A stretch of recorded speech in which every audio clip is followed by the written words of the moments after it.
didn't knock that down.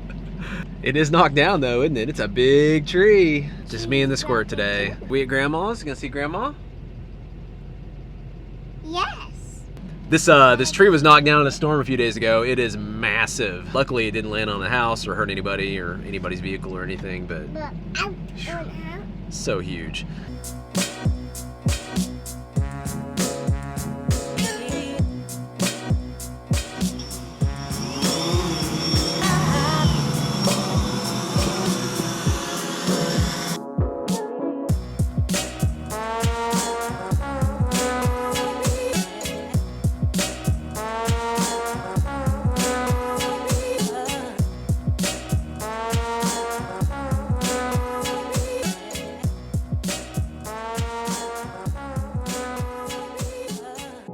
So I was born and raised pretty much on this piece of land right here. Up until I was 12, we lived in a double wide trailer up here, just behind actually where the RV's parked, where that canopy is back there. That's where the trailer was. And then once I turned around 12, we built this log cabin down here, and that's where my parents still live, and that's where I grew up for the most part after 12. But we grew up doing stuff most of the kids don't do nowadays. We played in the creek. We had to go under this bridge instead of crossing the road to get to the land over there, because my parents own that land on the other side of the bridge too.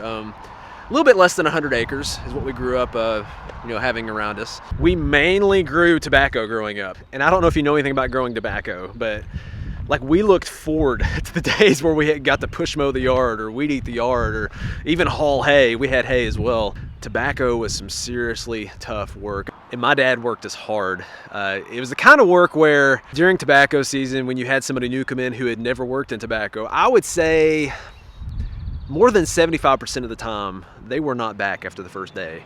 I'd say 25 to 50% of the time, they didn't make it through the first day. I mean, it was, by the end of the day, if they made it, I mean, they looked rough.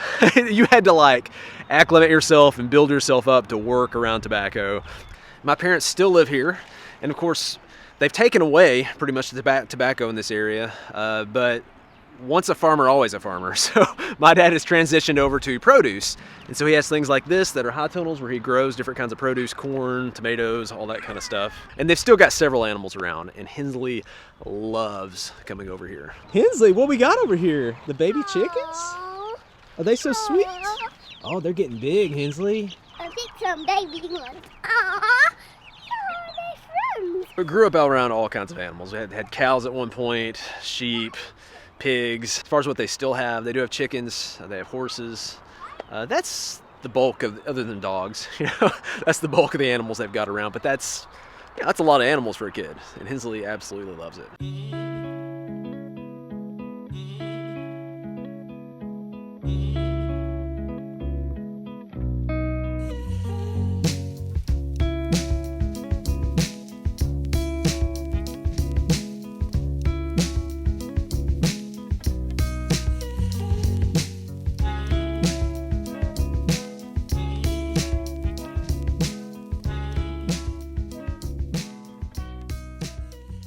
My parents passed on a lot of things to me, but the three things that stand out the most are your word is your bond, serve others, and work your butt off.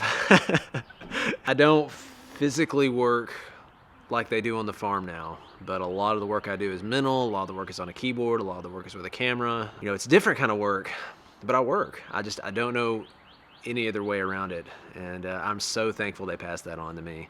I think that's what bothers me when people say things like, how in the world do you live in an RV? Your parents must be rich and must have, passed that on to you. It must be nice living off mommy and daddy's money. And, we've gotten over a dozen comments like that.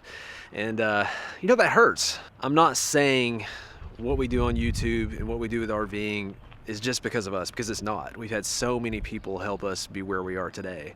But at the same time, it really hurts. And it's really insulting to make that assumption that somebody's just been handed everything they have. There is the possibility that they've worked their butts off. You like that watermelon? Is that good? Did you bring that chicken in here? She caught it. She caught it? Did you catch that chicken? It's a watermelon. Yeah, see, I caught it. It's eating water. Is it eating watermelon? I don't see it eating the watermelon though.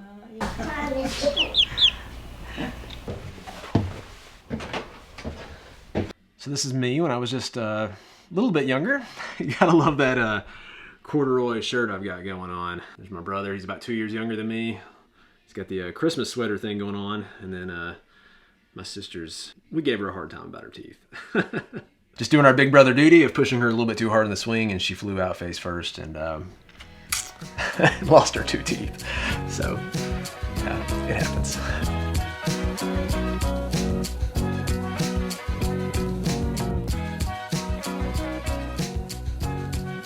She likes chickens. So in my earlier years, I've got some experience in, I guess, 2 different things. I was a youth minister for about 7 years, and then I was also a computer technician for several years after that. I don't claim to still be a computer technician, and I have actually not taken a computer apart in, I don't know, 5+ years. I'm gonna try to take my MacBook apart and fix the screen on it.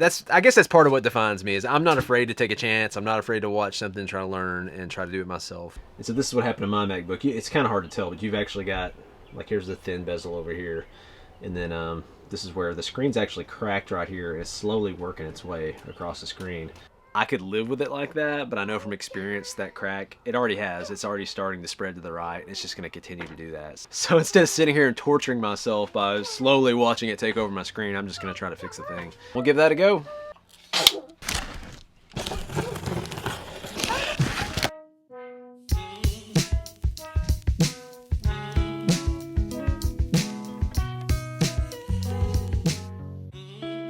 Yeah, screen's installed, looks great. The plan was to do it while Hensley napped, but she did not nap. Right, Hensley, did you not nap? Why didn't you take a nap? You're supposed to take a nap. Where's Hensley go? Where'd Hensley go? The other day we had somebody ask us what we hope to pass on to Hensley. Of course, we each had our own answers, and I know, but one of mine that was really important was that I just really want her to be who she's meant to be. I don't want her to pretend or do things to fit in or to spend her life worrying about what everyone around her is doing. I think her shirt sums it up pretty well. Says, live your dream. That's right. Live your dream, Hensley. Everybody's dream is different to them, what that means. But I hope she's true to herself and true to what's most important to her. And that's important to me too. I want to be true to myself, and I want to pass that on to her. Live your dream. Live your dream, that's right. Well, that's a look into me, a little bit about my history. Just excited to be able to share that with you guys. Are they all coming over here to say goodbye? Goodbye. Goodbye, Dragon. Bye, dog. Everybody says goodbye. Bye-bye. All right, we'll catch you later. Hey. I'm gonna get you now.